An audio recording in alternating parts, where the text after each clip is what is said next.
मैं नासिर हुसैन आप सबका JN राइजिंग स्टार्स में वेलकम करता हूं।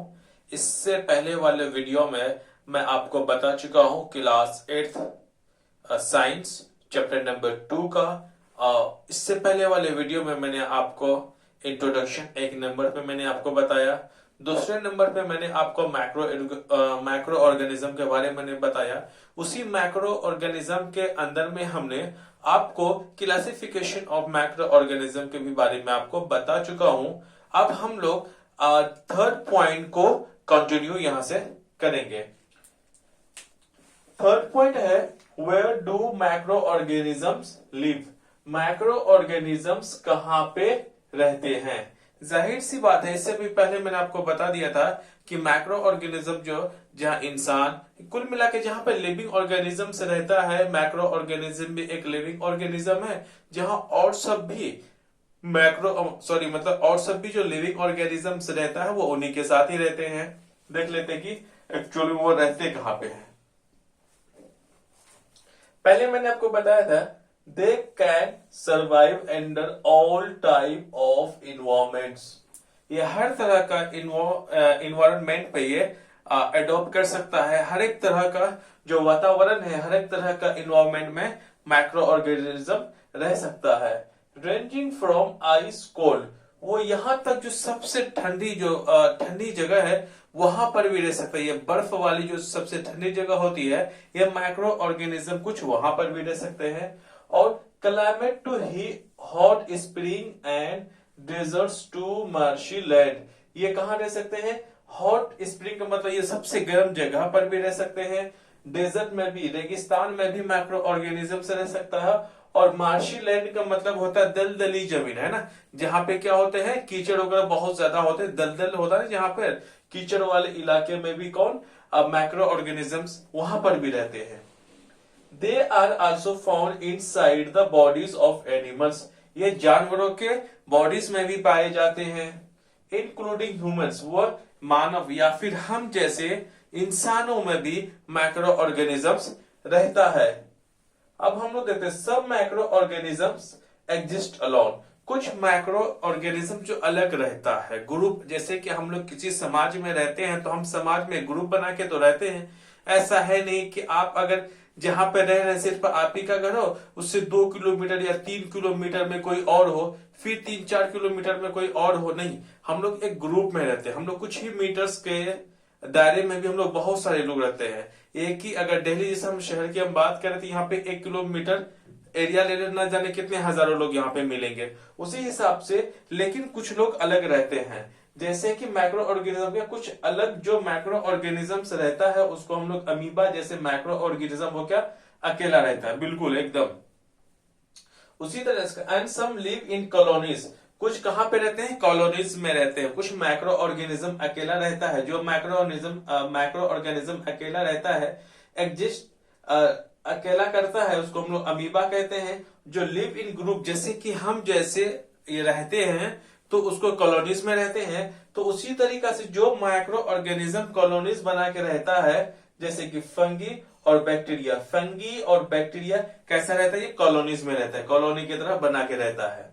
अब हम लोग फोर्थ पॉइंट को डिस्कस करेंगे। जो फोर्थ पॉइंट है वो है micro organisms and us. Micro organism का मतलब हो गया मैंने जो आपको बताया, और अस का मतलब होता है, अब यहाँ पे ह्यूमन को फिलहाल लें, यहाँ पे क्या लेना है फिलहाल हम लोग। अस का मतलब यहाँ पे आप समझ लो कि ह्यूमन के बारे में बात कर रहा है फिलहाल के लिए। अभी फिर मैं बताऊंगा कि ये अस का जगह कहां और भी यूज हो सकता है। फिलहाल आप समझे कि मैक्रो ऑर्गेनिज्म जो हमारे लिए क्या है, और हम हमारे कुल मिलाकर के इंसान और मैक्रो ऑर्गेनिज्म के बीच के रिश्ते के बारे में हम जानते हैं। सबसे पहले हम देखेंगे इसकी दोस्ती को, फिर बाद में दुश्मनी को भी देखेंगे। सबसे पहले मैक्रो ऑर्गेनिज्म को दोस्ती को देखते हैं। पहला जो पॉइंट है वो है फ्रेंडली मैक्रो ऑर्गेनिज्म। एक ऐसा मैक्रो ऑर्गेनिज्म जो हमारे लिए क्या हो, हेल्पफुल हो, जो हमारा दोस्त जैसा हो। पहला देखते हैं कि फ्रेंडली मैक्रो ऑर्गेनिज्म कितने तरह का, किन किन जगहों में वो हमारे लिए फायदेमंद है। सबसे पहला पॉइंट मतलब ए पॉइंट। अब पॉइंट में हम लोग देखेंगे making of curd and bread. किसको, ब्रेड और कर्ड, दही और ब्रेड को बनने में हमारा माइक्रो ऑर्गेनिज्म जो है किस हिसाब से हमारा मदद करता है। पहले हम देखते हैं lactobacillus bacteria promotes the formation of curd. इसका मतलब ऐसा नहीं है कि दही में सिर्फ एक ही तरह का माइक्रो ऑर्गेनिजम्स होता है। दही में भी कई तरह के माइक्रो ऑर्गेनिज्म पाए जाते हैं, लेकिन मोस्टली जिसके वजह से हमारा जो दही दूध है दही में चेंज हो जाता है, वो कौन सा माइक्रो ऑर्गेनिज्म है, वो है लैक्टोबैसिलस। सो लैक्टोबैसिलस नामक एक बैक्टीरिया की वजह से ही दूध किसमें चेंज हो जाता है, दही में चेंज हो जाता है। कुल मिलाकर के दूध से दही बनने में हमारा लैक्टोबैसिलियस नामक बैक्टीरिया हेल्प करता है। सेकेंड पॉइंट को हम लोग देखते हैं। East reproduce rapidly and produce carbon dioxide during respiration. कहता है जो ईस्ट है ये भी क्या है, बैक्टीरिया है। तो ईस्ट जो है ना रिप्रोड्यूस करता है रैपिडली, बहुत जल्दी रिप्रोड्यूस करता है, मतलब अपने ही जैसे कईयों को बना लेता बहुत जल्दी। And produce carbon CO2 gas, कुल मिलाकर के कार्बन डाइऑक्साइड गैसेस पैदा करते हैं ड्यूरिंग रेस्पिरेशन। जब भी ईस्ट रेस्पिरेशन करता है तब भी कौन सी गैस छोड़ता है, वो कार्बन डाइऑक्साइड गैस को रिलीज करते हैं। इसी कार्बन डाइऑक्साइड को क्या बोलते हैं, CO2 नामक गैस। कौन रिलीज करता है, ईस्ट करता है। कब करता है, ड्यूरिंग द रेस्पिरेशन। अब हम लोग आगे का पॉइंट्स को देखते हैं। आगे का पॉइंट है east use in the baking industry for making bread and cake. East को ही हम लोग कहा इस्तेमाल किया जाता है, बेकिंग इंडस्ट्री में, जो कि ब्रेड और केक्स बनाने में बहुत ज्यादा हेल्पफुल साबित होता है हमारे लिए। नेक्स्ट पॉइंट है it multiplies in milk and converts into curd. ये क्या होता है, ए का मतलब होता है माइक्रो ऑर्गेनिज्म। माइक्रो ऑर्गेनिज्म क्या होता है, मल्टीप्लाइज बहुत ज्यादा हो जाता है। जो लैक्टोबैसिलस नामक होता है ना, वो अपने आप इतना ज्यादा मल्टीपल हो जाता है कि इतने सारे हो जाते हैं कि दूध को दही बनने पर मजबूर कर देता है। कौन, लैक्टोबैसिलस नामक बैक्टीरिया। नेक्स्ट देखिए bacteria are also involved in the making of cheese, pickles, many other food items. यही सारे जो बैक्टीरिया जो होते हैं ना, कहां पे, चीज, पिकल्स और सब भी खाने के चीजों को बनाने में मदद करता है। Next point curd contains several micro organism. मैंने बोला नहीं, यहाँ पे दही में सिर्फ लैक्टोबैसिलस नहीं होता है, बल्कि दही में और सब भी माइक्रो ऑर्गेनिजम्स होते हैं, लेकिन वो हमारे लिए इंपॉर्टेंट नहीं है। जो इंपॉर्टेंट है मैंने आपको बता दिया। अब हम लोग दोस्ती का दूसरा पहलू को देखते हैं। एक पहलू तो ये था कि भाई making of curd and breads है कि यहाँ पे दही और ब्रेड बनाने में माइक्रो ऑर्गेनिज्म मदद करता है।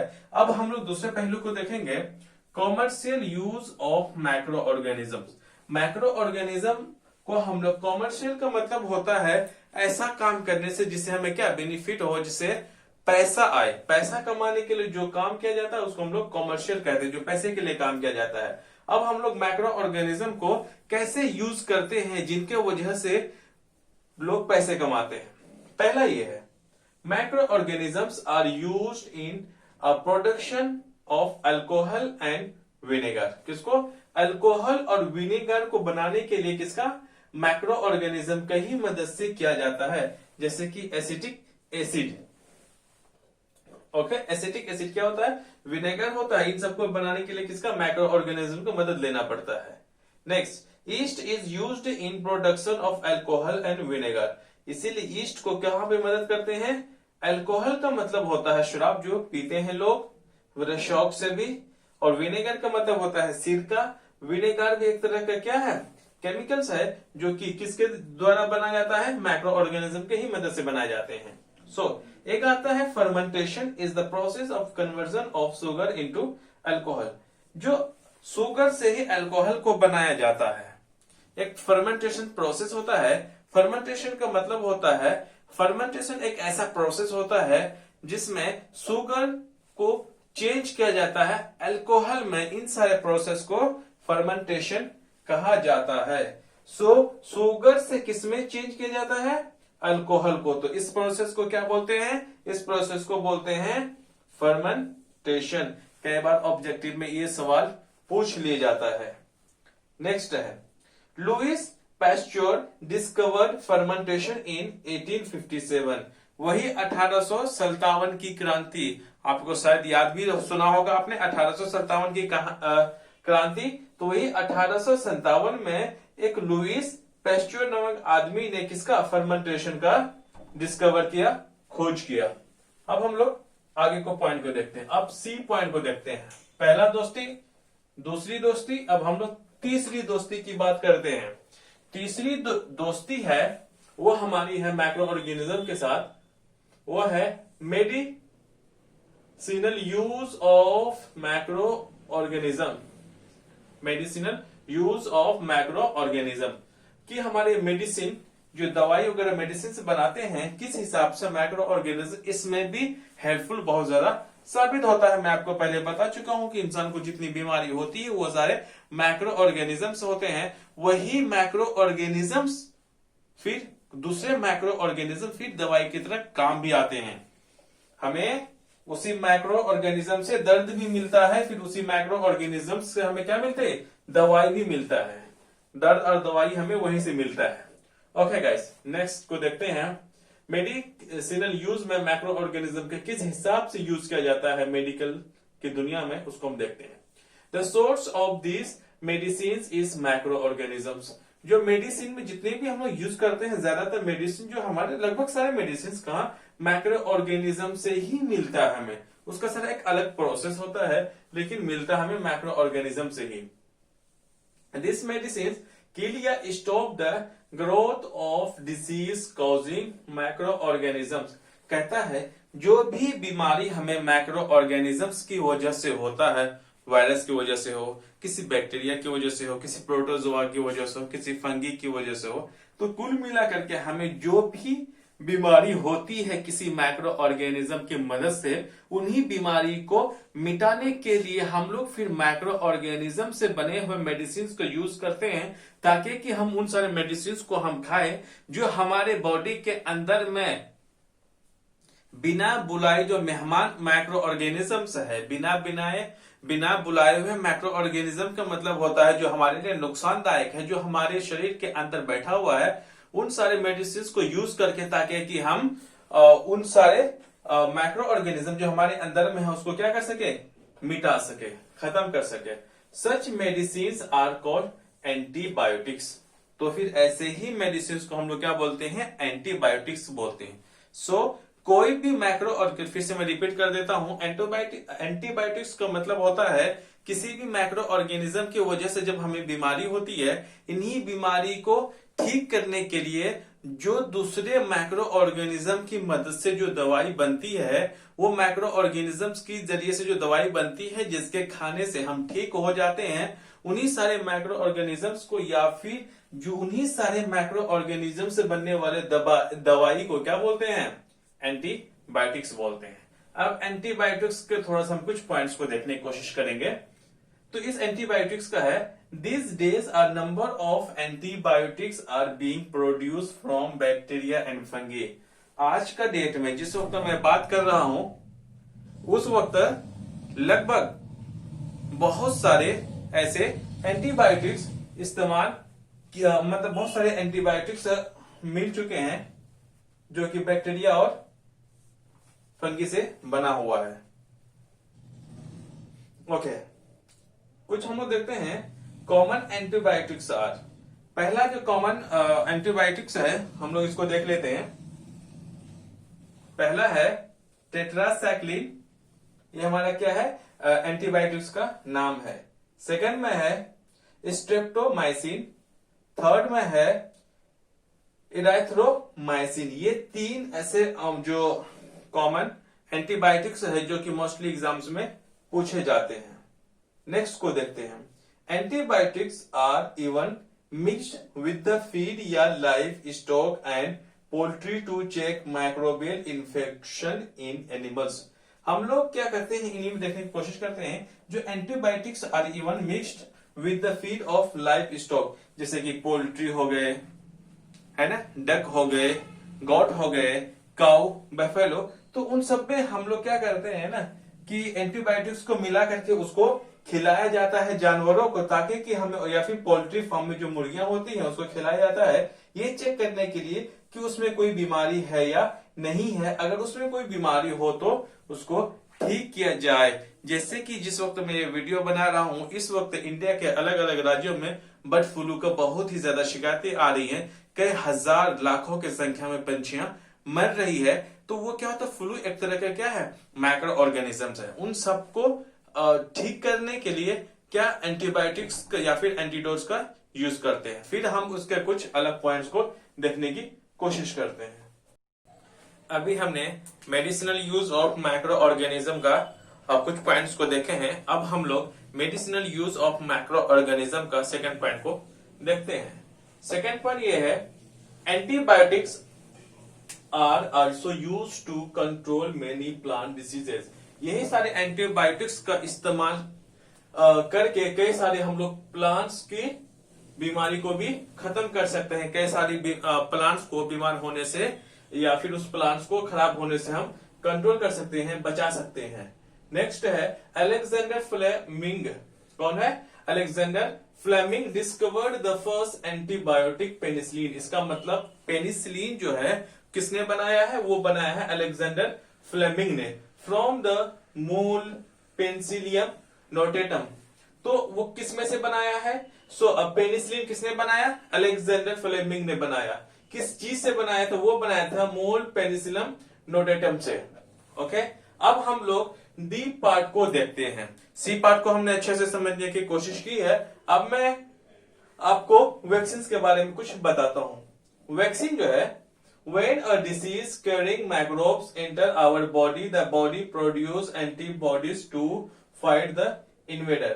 कहता है कोई भी, जब भी कोई बीमारी, कोई मैक्रो ऑर्गेनिज्म जब भी किसी बीमारी को कैरी करता है और हमारे बॉडी में एंट्री कर, जैसे हमारे बॉडी में एंट्री करता है, तो जो भी हमारे बॉडी के अंदर में एंटीबायोटिक्स पहले से ही हैं, bodies produce to fight the invaders. जो भी मैक्रो ऑर्गेनिज्म हमारे अंदर में आता है जो हमारे नुकसान है, तो वो भी एंटीबायोटिक्स क्या करता है, उसके साथ लड़ना शुरू कर देता है।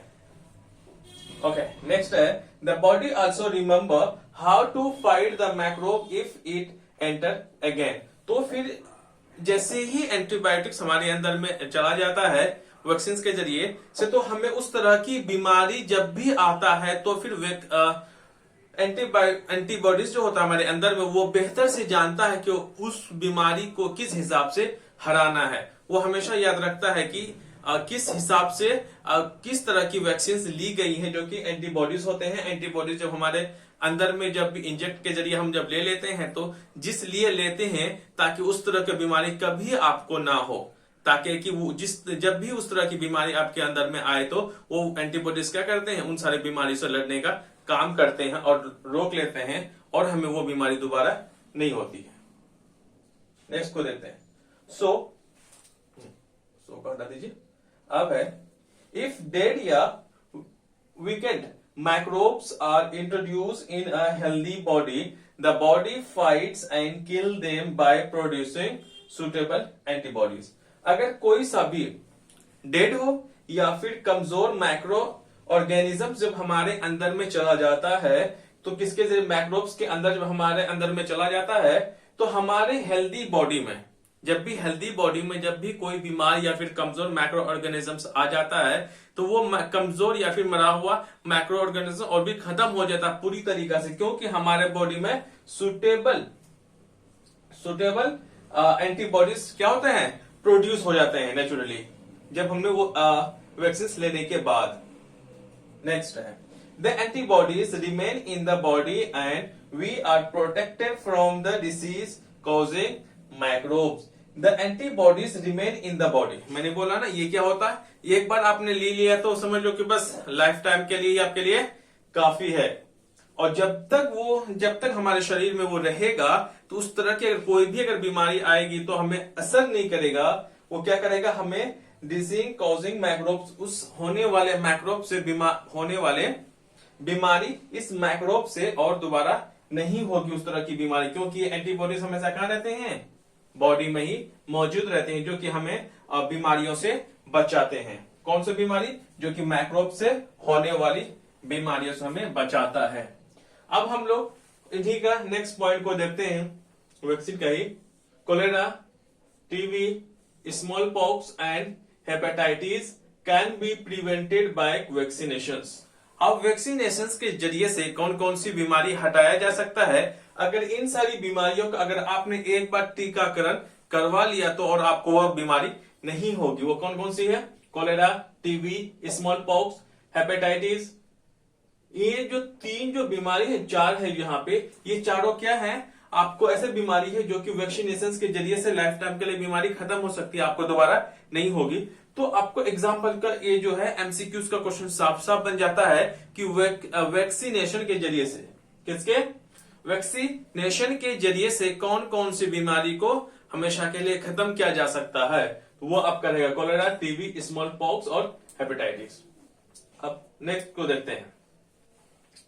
Edward Jenner discovered the vaccine for smallpox in 1798। Edward Jenner नाम का एक व्यक्ति था जिन्होंने वैक्सीन की क्या करी? खोज की, स्मॉल पॉक्स की। कौन सा? स्मॉल पॉक्स का वैक्सीन किसने खोज किया? एडवर्ड जेनर ने किया। कब किया? 1798, 1798 ईस्वी में। अब आगे के पॉइंट्स को देखते हैं। Small pox has finally eradicated from most part of the world. लगभग दुनिया के हर एक कोने से मोस्टली स्मॉल पॉक्स को क्या क्या कर दिया है? इराडिकेटेड कर दिया गया है, हटा दिया गया है, खत्म कर दिया गया है।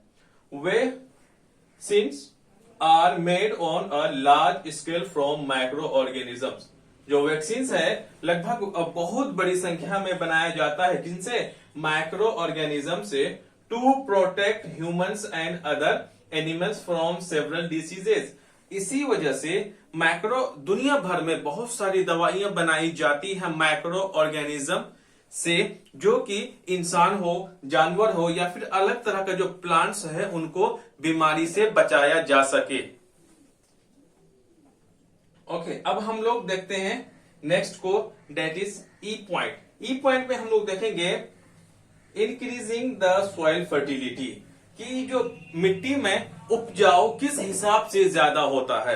तो हम लोग देखेंगे यहाँ पे कि मिट्टी में किस हिसाब से फर्टिलिटी, उपजाऊ को हम बढ़ा सकते हैं। बढ़ाने का मतलब यहाँ पे ये है कि पहले वहां पे नॉर्मल खेती हुआ करती थी, जब हमें उसमें कुछ और मैन्यूज, कुछ ऐसे चीज एडिशन करने से अगर खेती अच्छी हो तो हम लोग किस वजह से होते हैं, इसी के बारे में किया गया कि सॉइल फर्टिलिटी को कैसे इंक्रीज होता है, उन्हीं को हम लोग देखेंगे। सम बैक्टीरिया, अजोटोबैक्टर, क्लोस्ट्रीडियम और सिम्बायोटिक बैक्टीरिया, ये है rhizobium found in roots, nodules of leguminous plant. Leguminous plant का मतलब होता है एक ऐसा प्लांट जो कि दाल वाला हो, है ना, जैसे मसूर का दाल, चने का दाल और सभी अड़हर, सॉरी कौन कौन से दाल होते हैं वो सारे, उड़द दाल। तो उस तरह के जितने भी इंडिया में पाए जाते हैं प्लांट्स, इंडिया में नहीं बल्कि कहीं पर भी हो, तो वो क्या करते हैं, वो प्लांट्स में से नाइट्रोजन ज्यादातर क्या रिलीज करते हैं। ये इसलिए कौन सा bacteria? Azotobacter, clostridium and symbiotic bacteria, जो कि राइबोसियम ग्रुप के होते हैं, found in root nodules leguminous plants, जो कि दाल वाले जितने भी प्लांट्स होते हैं उसके जड़ में ये मौजूद होते हैं। इस तरह के बैक्टीरिया जो कि क्या करते हैं, मौजूद होने की वजह से वो क्या करते हैं, आगे देखते हैं। एंड ब्लू ग्रीन एल्गी भी इसको हम शामिल कर लें, are able to fixing free atmospheric nitrogen. ये क्या करते हैं, ये सारे के बैक्टीरिया और ग्रीन एल्गी भी वो नाइट्रोजन का, हमारा जो पर्यावरण है, एटमॉस्फेयर है, उसमें नाइट्रोजन का फिक्सेशन करता है। कि अगर हमारे ऐसा है ना कि जब से अर्थ बनी होगी उसके कुछ सालों के बाद से ही जो ऑक्सीजन का जो नंबर है उतना ही रहा होगा, और सब भी जो नाइट्रोजन का गैसेस है उतना भी रहा होगा। ये लगभग ना जाने करोड़ों सालों से चलता हुआ आ रहा है। तो इनसे हमारे करोड़ों सालों से जो पृथ्वी के जो जितने भी इसमें लाइफ एग्जिस्ट करते हैं, बैलेंसेस हैं गैसेस का हमारा इन्वायरमेंट में, हमारे एटमॉस्फेयर में, तो इसमें जो नाइट्रोजन गैसेस है जो कि सबसे ज्यादा मात्रा में पाया जाता है, तो इनको मेंटेन करने के लिए यही सारे बैक्टीरिया क्या करते हैं, हेल्प करते हैं। इसी वजह से सारी दुनिया क्या है, बिल्कुल एक बैलेंस होकर चलती है। अगर नाइट्रोजन, अगर ये सारे बैक्टीरिया अगर खत्म हो जाए, नाइट्रोजन अगर बनना कम हो जाए, तो लाइफ फिर एग्जिस्ट कुछ ही आने वाले सालों में खत्म हो जाएगा। सो हमारा एटमॉस्फेयर में जो नाइट्रोजन का फिक्सेशन करने का काम यही सारे माइक्रो ऑर्गेनिजम्स करते हैं।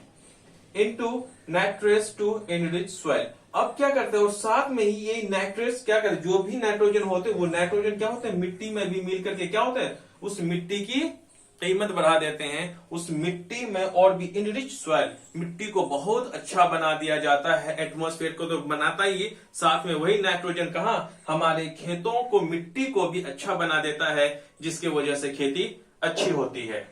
अब हम लोग, ये F पॉइंट होगा, ये है, अब होगा यहाँ पे पॉइंट F है, यहाँ पे अच्छे से देख लीजिएगा, F है।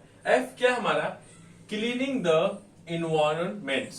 हम अपने पर्यावरण को कैसे साफ सुथरा क्लीन कर सकते हैं। जैसे कि हम जानते हैं, आप सब जानते हैं कि अगर पेड़ गिर जाए, पत्ते गिर जाते हैं, कई सारे एनिमल्स मर जाते हैं, इवन कि ह्यूमन बींग्स भी मर जाते हैं, तो लेकिन कुछ दिनों के बाद वो गायब हो जाते हैं। इन द सेंस कि कोई अगर पत्ते अगर गिरे हुए हैं 10 दिन 15 दिन, हम देखेंगे कि वो सड़ गल करके एक ऐसा दिन आएगा जहां पे वो खत्म हो जाएगा पूरी तरीका से। जब भी किसी डेड बॉडी को जमीन के अंदर में डाला जाता है तो कुछ महीनों के बाद वो भी खत्म हो जाते हैं। आखिर ये कोई भी डेड बॉडी हो, एनिमल्स हो, प्लांट्स हो, कोई ह्यूमन बीइंग्स हो, कोई भी बड़े बड़े जानवर हो, जो मरने के बाद जब उसे हम डेड बॉडी को मिट्टी में दफना देते हैं तो उसकी स्मेल, उनकी बदबू कहाँ चले जाते हैं, हमें अब कुछ दिनों के बाद पता भी नहीं चलता है। अब वहीं पे देखते हैं आगे, जो भी the microorganisms decompose dead organic waste of plants and animals। अब क्या होता है, कोई जो भी माइक्रो ऑर्गेनिज्म डेड डिकम्पोज, जो मर जाते हैं उसको क्या डिकम्पोज कर देता है, उनको सड़ा गला देता है।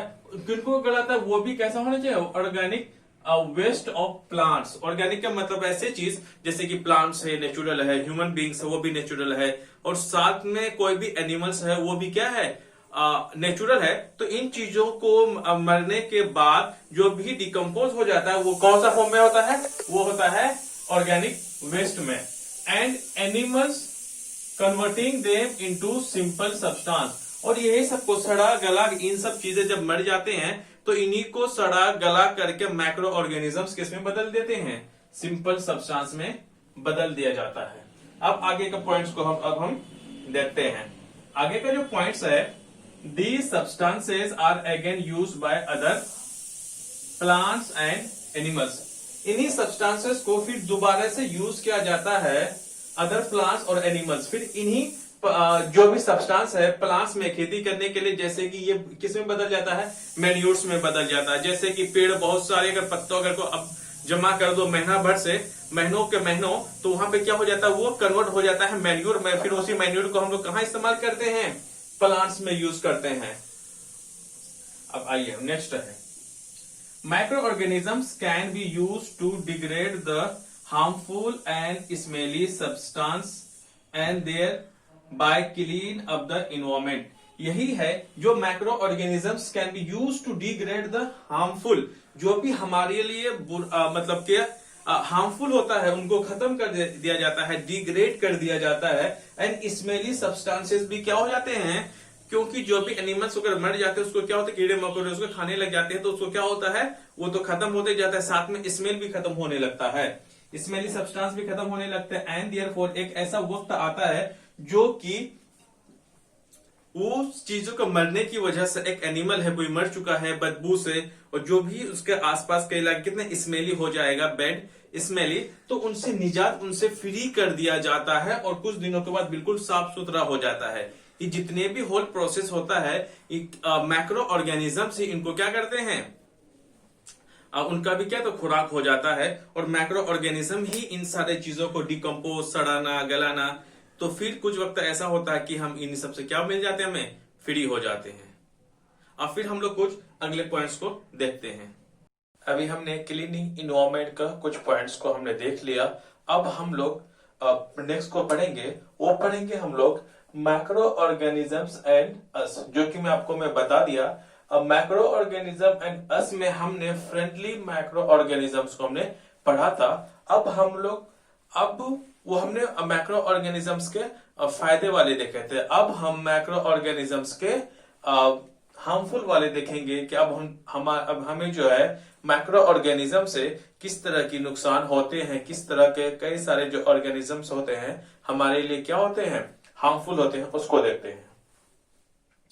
Harmful macro organisms. Harmful macro organisms को पढ़ने के लिए थोड़ा सा हम एक शब्द को देखते हैं जिसका नाम है डिसीज। डिसीज का मतलब होता है बीमारी।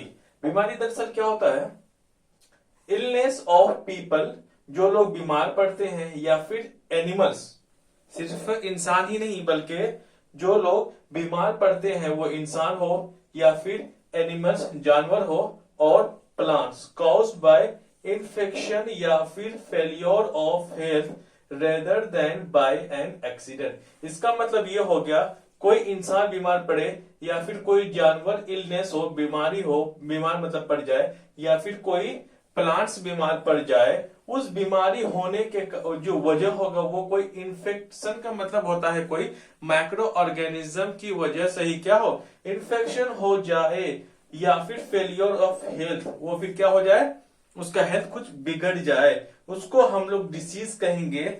ना कि कोई अगर आदमी रेदर देन एक्सीडेंट, कोई आदमी अगर एक्सीडेंट हो जाता है हम उसको क्या डिसीज में काउंट नहीं करेंगे, क्योंकि डिसीज का मतलब होता है सारी बातों का एक बात की कोई अगर मैक्रो ऑर्गेनिज्म से अगर कोई आदमी, कोई जानवर या फिर कोई प्लांट्स बीमार पड़ जाता है तो ही हम उसको डिसीज कहेंगे, ना कि एक्सीडेंट को कहेंगे। अगर कोई पेड़ तूफान में या फिर तेज हवा में अगर टूट जाता है हम उसको डिसीज नहीं कहेंगे, ठीक है, हम लोग ब्रेक डाउन कहेंगे, जो कि स्टॉर्म्स या फिर तूफान की वजह से हुआ। कोई आदमी अगर एक्सीडेंट से अगर कुछ हो जाता है, फ्रैक्चर वगैरह, तो उसको हम लोग डिसीज में नहीं कहेंगे, वो एक्सीडेंट का नाम कहलाएगा। अब हम लोग देखते हैं हार्मफुल मैक्रो ऑर्गेनिजम्स क्या होता है। Those macro organisms cause diseases in human beings, कहता है वो मैक्रो ऑर्गेनिजम्स जो कि इंसानों में या फिर इंसान को बीमार करने के लिए जो मैक्रो ऑर्गेनिज्म से रिस्पॉन्सिबल होता है, या फिर प्लांट्स को या फिर कोई एनिमल्स को मैक्रो ऑर्गेनिजम्स बीमार करता है, तो उनको हम लोग क्या कहते हैं, पैथोजेंस कहते हैं। कुल मिलाकर पैथोजेंस का मतलब होता है हार्मफुल मैक्रो ऑर्गेनिजम्स को हम लोग क्या कहते हैं, पैथोजेंस कहते हैं। फिर से मैं रिपीट कर देता हूं, ऐसा मैक्रो ऑर्गेनिजम्स जो इंसानों के लिए, जानवरों के लिए और प्लांट्स के लिए हार्मफुल है, उनको हम क्या कहते हैं, पैथोजेंस कहते हैं। अब हम लोग हार्मफुल मैक्रो ऑर्गेनिज्म को हम लोग वन बाय वन देखेंगे कि some common human disease by micro organisms. हमने वन पॉइंट को देखा, वन पॉइंट को हमने ये देखा कुछ ऐसी बीमारियां जो कि माइक्रो ऑर्गेनिजम्स के द्वारा कहा इंसानों को होने वाली बीमारी, जैसे कि pathogens enter our body through the air.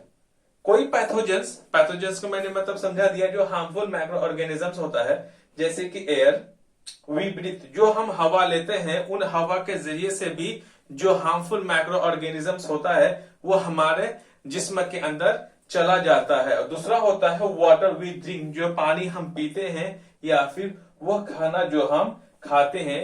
तो यही तीन के जरिए से हमारे बॉडी के अंदर में कोई भी पैथोजेंस अंदर चला जाता है। जब भी मैं पैथोजेंस के बारे में जब भी मैं बोलूं आपको, इसका मतलब कि हार्मफुल माइक्रो ऑर्गेनिजम्स जो हमें बीमार करते हैं, उन्हीं को मैं यहाँ पे पैथोजेंस के रिप्रेजेंट करूंगा, मैं पैथोजेंस कह के रिप्रेजेंट करूंगा। Next, they can also get transmitted by the direct contact with an infected person या कैरीड थ्रू एन एनिमल। कहता है जो पैथोजेंस है वो सिर्फ हमें ट्रांसमिट होता है क्या, डायरेक्ट कॉन्टैक्ट। कोई आदमी को अगर स्नीज है तो है ना, छींक वगैरह आती है, तो अगर हम कांटेक्ट में, अगर हम उनके कांटेक्ट में रहें या फिर हमारे पास आकर के अगर वो जोर से छींक दे, तो उनसे निकलने वाले जो वायरसेस होंगे ना, बहुत सारे वायरसेस के होंगे, एयर में घूमने लगेंगे। अगर मैं पास में रहूंगा, उसका कांटेक्ट में रहूंगा, तो उनके बहुत नजदीक में अगर मैं रहूंगा तो मुझे भी इस चीज की प्रॉब्लम हो सकती है। और साथ में एनिमल या फिर कोई ऐसी बीमारी जो कि एनिमल्स के द्वारा भी होते, कोई भी बीमारी में मान लेता हूं कि एनिमल्स को है, वो अगर हमारे कांटेक्ट में आ जाए तो भी हमें बीमारी हो सकती है। जैसे कि इस वक्त जब मैं वीडियो बना रहा हूं, इस वक्त बर्ड फ्लू का लगभग हिंदुस्तान के अलग अलग राज्यों में इसकी बहुत ज्यादा ही प्रॉब्लम्स चल रही हैं। अगर वैसे बर्ड्स के अगर मैं कांटेक्ट में रहूं, बिल्कुल मैं फिट हूं, हेल्दी हूं, तो अगर वैसे माहौल पे अगर मैं रहा तो हो सकता है वो मुझे भी हो सकता है। तो ऐसा बीमारी जो कि माइक्रो ऑर्गेनिज्म सिर्फ पानी, हवा या फिर खाने से ही इंसानों में के अंदर नहीं जाता, बल्कि किसी एनिमल्स को भी हो सकता है। अगर उस एनिमल के कांटेक्ट में रहा तो उसको भी बीमारी हो सकती है एनिमल्स के जरिए। अब हम लोग इस पॉइंट को आपको अभी नहीं लिखना है, इस पॉइंट के बारे में आप डायरेक्ट इस पॉइंट को लिखिए।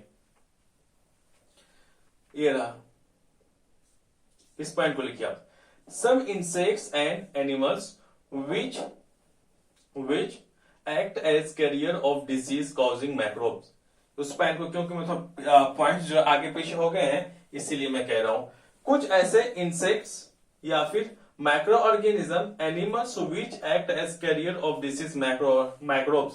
कहता है कोई ऐसा इंसेक्ट जो कि कैसा काम करता है, कैरियर की तरह करता है। ऐसा इंसेक्ट जो कि माइक्रो ऑर्गेनिजम्स या फिर पैथोजेंस को कैरी करने का काम करता है, जिसके जरिए से इंसान को बीमारी हो जाती है। कैसे, मैं मान लेता हूं एग्जाम्पल के जरिए से। यहां पे एग्जाम्पल पे लिए हैं हम लोग, house fly is a carrier. जैसे कि हाउस फ्लाई क्या है, एक इंसेक्ट है। वो जब भी कोई गार्बेज में या फिर खुली हुई जगहों में या फिर गंदे जगहों में या फिर हमारे डस्टबिन में या फिर ऐसी जगह जहां पे एनिमल्स डेड हो, तो वो हाउस फ्लाई जाकर वहां पे पहले बैठते हैं। जैसे ही वहां पे वो बैठेंगे तो जितने भी पैथोजेंस होंगे उसके पैरों में, उसके फर में, और फिर इंसेक्ट का या फिर हाउस फ्लाई का बॉडी में वो पैथोजेंस क्या चिपक जाएगा।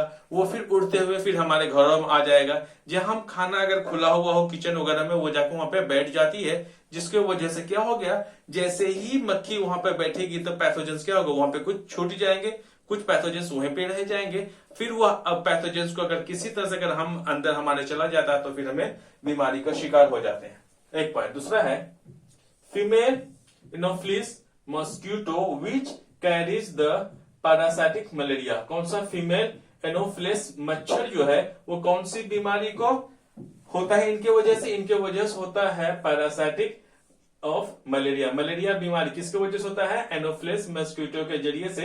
एनोफ्लिस मस्क्यूटो कौन सा माइक्रो ऑर्गेनिजम्स को, मतलब कुल मिलाकर के ये क्या है, पैरासाइटिक माइक्रो ऑर्गेनिज्म को कैरी करता है, जिसकी वजह से हमें मलेरिया की बीमारी होती है।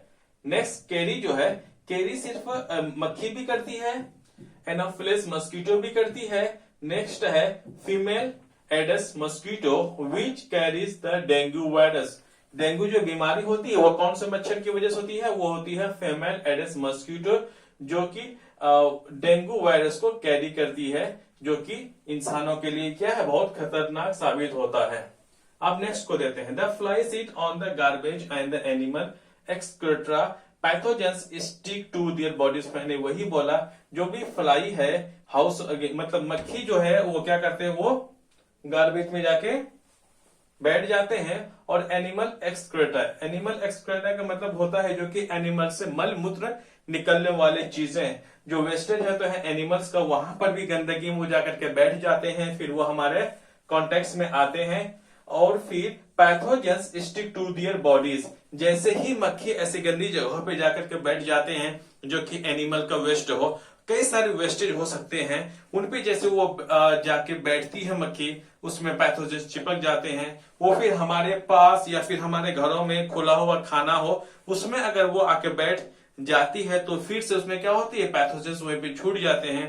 वो पैथोजेंस, मक्खी तो उड़ जाती है पैथोजन को छोड़ के, फिर वो पैथोजेंस को हम लोग कहीं ना कहीं किसी के भी जरिए से अगर वो हमारे बॉडी के अंदर आ जाए तो वो हमें बीमार कर देती है।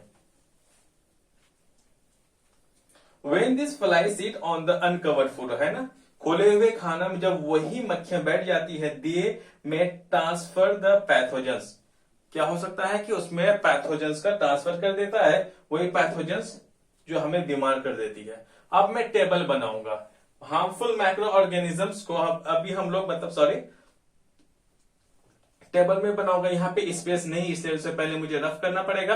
उसके लिए मैं टेबल बनाता हूं। तो ह्यूमन जो कॉमन ह्यूमन डिसीज है माइक्रो ऑर्गेनिज्म से, कि मतलब माइक्रो ऑर्गेनिज्म से होने वाले इंसानों को जो बीमारी है, तो उसके बारे में हम लोग अब डिस्कस करते हैं। देखते हैं कि कौन सा माइक्रो ऑर्गेनिजम्स की वजह से कौन कौन सी बीमारियां होती है ह्यूमन बीइंग्स में। मतलब यह है कि कौन कौन से माइक्रो ऑर्गेनिजम्स है, उन माइक्रो ऑर्गेनिजम्स की वजह से इंसान में कौन कौन सी कॉमन बीमारी होती है। देखते हैं हम लोग। ये मैंने बता दिया, यही मैंने लिखा है कि कौन से माइक्रो ऑर्गेनिजम्स की वजह से कौन कौन सी ह्यूमन बीइंग्स में कॉमन डिसीजेस या फिर बीमारियां होती है। सीरियल नंबर 1 में देखते हैं बैक्टीरिया।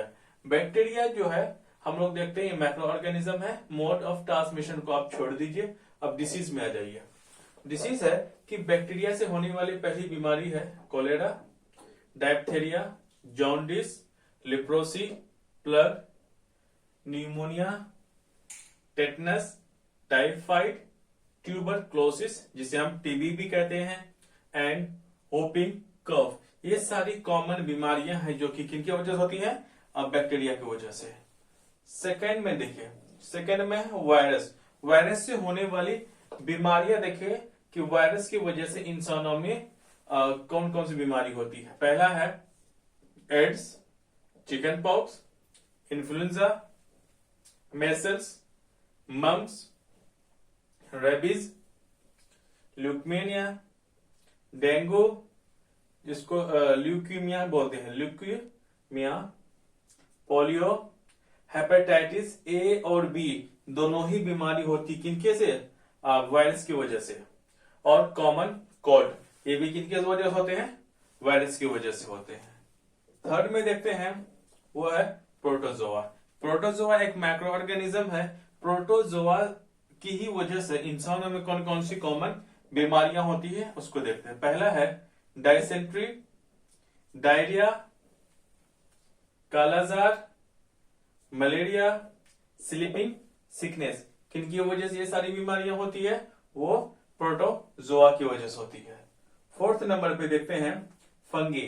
फंगी से होने वाली जो इंसानों में कॉमन बीमारियां हैं, वो बीमारियां हैं skin disease, food poisoning, ringworm या एक्जेमा जिसे हम बोलते हैं, और एथलीट्स फीट। ये किसकी वजह से होती है, एथलीट्स की जो फीट में जो बीमारियां होती है वो किसके वजह से होती है, फंगी की वजह से होती है, जिसके पैर वगैरह फट जाते हैं। ओके, फिफ्थ है कम्युनिकेबल माइक्रो ऑर्गेनिज्म। इन कम्युनिकेबल माइक्रो ऑर्गेनिज्म में देखते हैं कि किस तरह से इंसानों को बीमार करते हैं कम्युनिकेबल माइक्रो ऑर्गेनिज्म। जैसा है measles, cholera, common cold, chickenpox and tuberculosis. आपसे एग्जाम में पूछ दिया जाएगा कि अब बैक्टीरिया से होने वाली बीमारी, इनको आप मैंने आपको बताया है इसको बहुत अच्छे से याद करने हैं। इनको डायग्राम को जो मैंने टेबल्स बताए हैं आपको, उनको बहुत अच्छे से आपको लिखने हैं और याद करने हैं। आप 1 से 2 बार, जब 2 से 3 बार को जब इस वीडियो को आप देखेंगे तो खुद ब खुद आपको याद भी हो जाएगा, लेकिन आपको प्रॉपर एक नोटबुक में आपको लिखना बहुत जरूरी है। ओके, नेक्स्ट है common communicable disease in human beings. अब हम लोग कैसे कॉमन कम्युनिकेबल डिसीज की हम बात करेंगे इस वाले में। कम्युनिकेबल में क्या हो जाएगा, अब यहाँ पे हम लोग देख लेंगे मोड ऑफ स्प्रेड की, यह फैलता कैसा है, इसका प्रिवेंशन भी क्या क्या है, हम लोग इस वाले में टेबल में देखेंगे। इस वाले हम लोग टेबल में ये देखेंगे कि ये common communicable disease in human beings bye micro organisms. मैं लिख भी देता हूं, बाय माइक्रो ऑर्गेनिजम्स, राइट। मैंने ये लिखा कि माइक्रो ऑर्गेनिजम्स की वजह से कौन कौन सा ह्यूमन में कॉमन कम्युनिकेबल बीमारियां होती है। पहला हम लोग देखेंगे सीरियल नंबर 1 में वो होता है, यहाँ पे डिसीज लिखा हुआ है, ये पैथोजेंस है। मोड ऑफ स्प्रेड की ये फैलता कैसा है, प्रिवेंशन का मतलब उसका इलाज क्या है, राइट। पहला बीमारी देखते हैं, मलेरिया जो बीमारी है ये कौन सा पैथोजन की वजह से होता है, प्रोटोजोआ की वजह से होता है, जो कि मैंने पहले बता भी दिया। अब ये क्योंकि ये ना कॉमन है, ये अक्सर जो जामिया का हो, अलीगढ़ का हो, जो भी क्लास 9 का जो एंट्रेंस एग्जामिनेशन होता है या फिर किसी भी स्कूल का हो, जो कि एमसीक्यूज में ये क्वेश्चंस डायरेक्ट सीधे सीधे पूछ ले जाते हैं। मोड ऑफ स्प्रेड का मतलब मलेरिया किसके वजह से फैलता है, मच्छर की वजह से। अब इनसे हम कैसे बचाया जा सकता है, वो है check on breeding on mosquitoes की। देखते हैं कि ये जो मच्छर है तो इनका कहीं ब्रीडिंग तो नहीं हो रहा, जहां पे मच्छर साफ पानी में बैठा हुआ तो कहीं नहीं है, जिसके वजह से क्या अंडे वगैरह तो नहीं दे रहे, जहां पे वो अपना प्रजाति को आगे बढ़ा रहे हैं। तो हमें चेक करना चाहिए बार बार, जब इनको हम लोग मॉस्किटोज को ब्रीडिंग करना जहां पे बंद हो जाएगा तो मलेरिया वाली जो बीमारी होती है उस मच्छरों से वो क्या होंगे, वो नहीं होंगे। और क्योंकि वहां पे मस्किटोज का ब्रीडिंग ही नहीं हो पाएगी तो वो नहीं रह पाएंगे वहां पे। नेक्स्ट है कोलेरा। कोलेरा बीमारी है कौन सी, माइक्रो ऑर्गेनिजम्स या फिर कौन सा पैथोजेंस की वजह से होती है, वो है बैक्टीरियम। मेथड ऑफ स्प्रेडिंग क्या है, कॉन्टामिनेटेड वाटर एंड फूड। इसका मतलब जो कोलेरा जो बीमारी होती है किसके वजह से होती है, बैक्टीरियम पैथोजेंस है। उसका मोड ऑफ स्प्रेड फैलता कैसा है, ये है कॉन्टामिनेटेड वाटर का मतलब होता है गंदा या फिर मैला पानी या फिर गंदा या फिर खराब खाने की वजह से ही हमें क्या होता है, कोलेरा बीमारी होती है। उसके बचाव के लिए क्या होता है, जिस इंसान को अगर कोलेरा की बीमारी हो जाए उनको वैक्सीन दे करके क्या किया जाता है, सही किया जाता है। थर्ड को में देखते हैं, टाइफाइड एक बीमारी है, ये कौन से पैथोजेंस की वजह से होती है, बैक्टीरियम की वजह से होता है। मोड ऑफ स्प्रेडिंग टाइफाइड क्यों होता है, कॉन्टामिनेटेड फूड, गंदा खाना या फिर खराब खाना खाने की वजह से क्या होता है हमारा, टाइफाइड की बीमारियां होती है।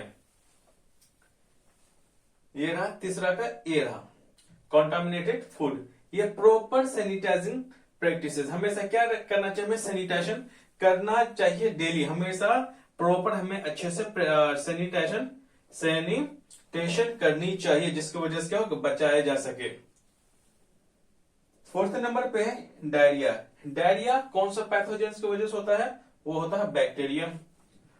मोड ऑफ स्प्रेड के फैलता किस वजह से है डायरिया बीमारी, वो है फूड या फिर वाटर बोर्न, या फिर खाना या फिर खाने में हो या फिर पानी में जो मैक्रो ऑर्गेनिज्म बैक्टीरियम जो पैदा हो जाते हैं उनको हम लोग खा लेते हैं तो डायरिया हो जाता है। इस वाले डायरिया में क्या होता है, पेट खराब हो जाता है, इसमें लूज मोशंस होता है, इतना ज्यादा होने लगता है कि वोमिटिंग भी होने लगता है, तो इंसान बहुत ज्यादा कमजोर हो जाता है डायरिया में।